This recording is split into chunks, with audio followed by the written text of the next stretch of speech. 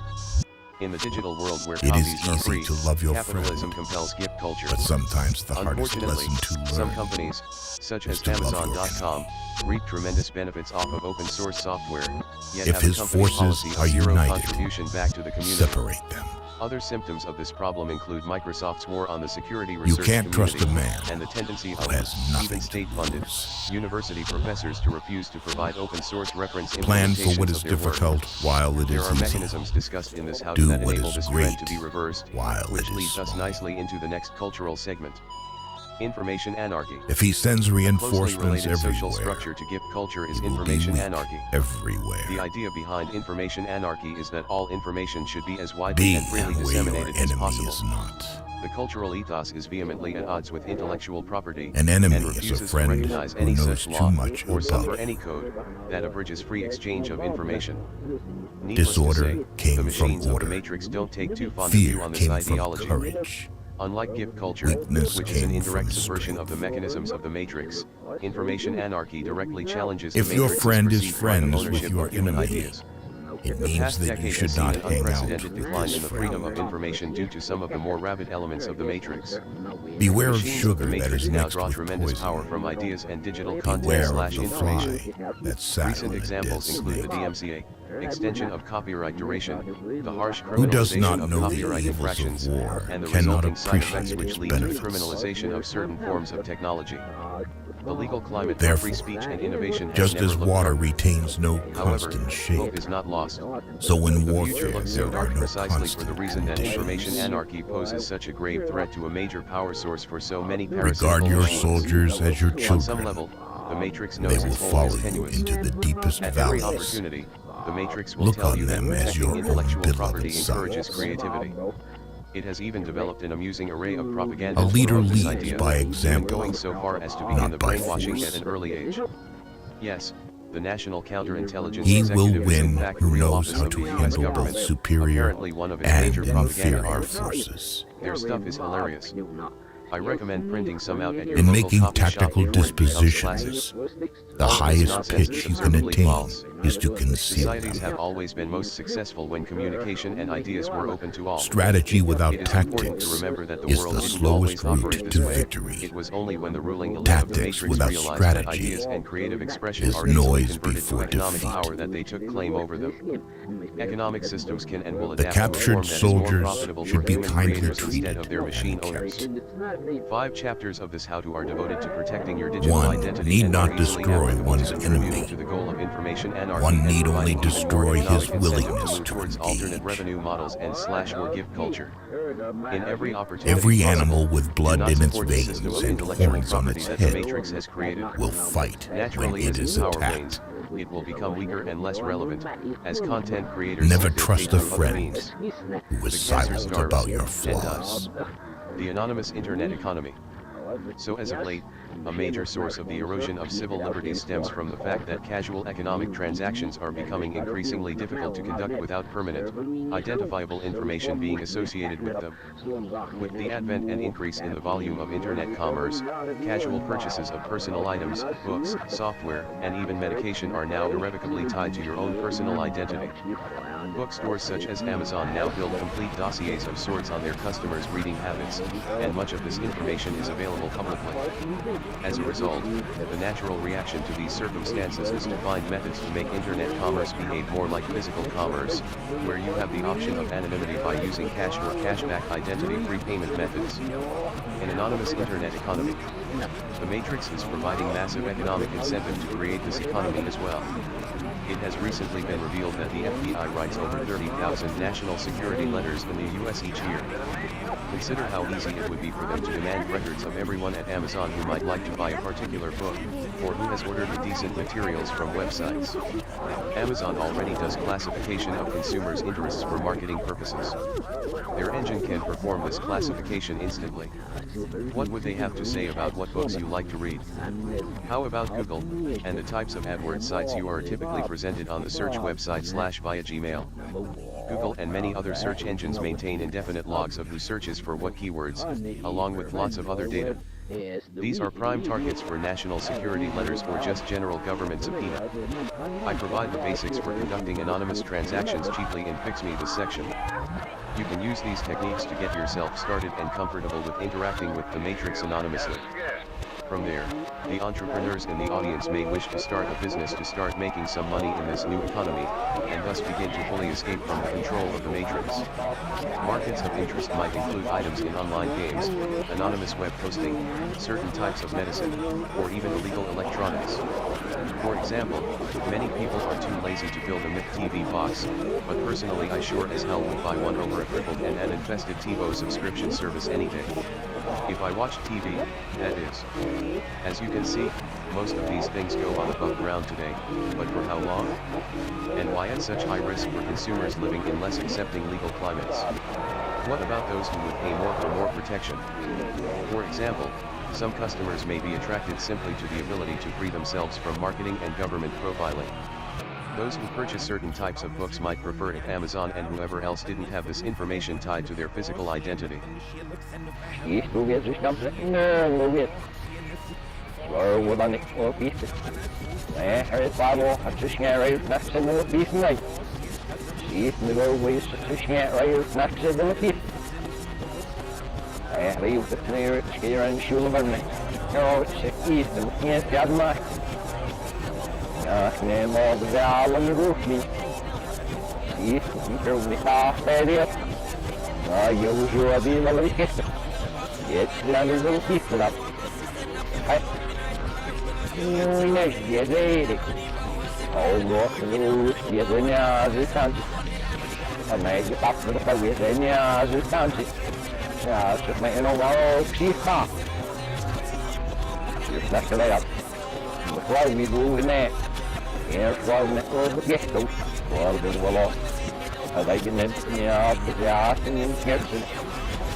Ja, ungen het zijn arventing. Het is growing. En na het nog in je ding. Maar met niet verstaan waarvan het nou eigenlijk nog soms zit. Ik ga lief van die stos is hier is nuiska. Stout samen met ons nog zo vliegen. Alles niet. Dat is geurt maar dat moet daarop.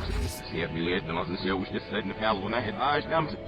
Dat ik als een law even met schijfers in het. Hier zijn we de law even schijfers. I hell with her. The grass and leaf. You're taking us down on leaf. My balls and leaf. Green fire that one. Yeah, that name. Nee, hoor.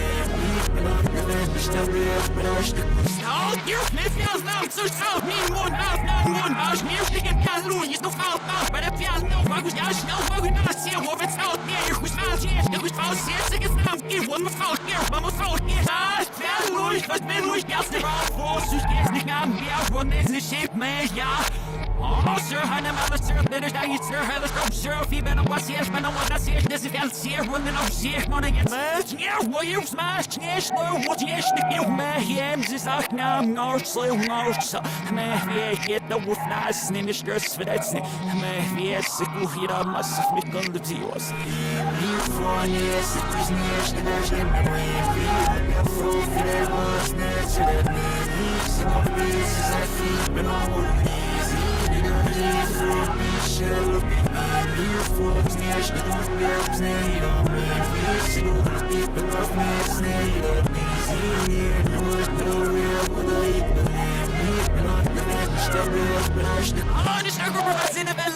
if I wasn't, I'm bringing shouts to the lights and the shmed, the recognition, the chef, man, every line is next there with that win, the chefs, it's in the line, the chefs, man, the all turn the same, once it off, when the self was the name, Murphy, now when I in the cell, as if you're in the gas, in the mark, when if I was next, them and everything, I just in the best of search, mas ik als de cel, if I get you, and search, that is the observe with all up, but say, with the bar. I never, your work necessity, but because me, I always get fight, 7 on air, still the shot, man, I love me, but because you asked the fuck name, here for, smash, the door, here, snake, me, please, you know, the beat, and off me, snake, me, see, the worst, but I will, but I eat the meat, but I revenge, the best, but I stick with.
Please don't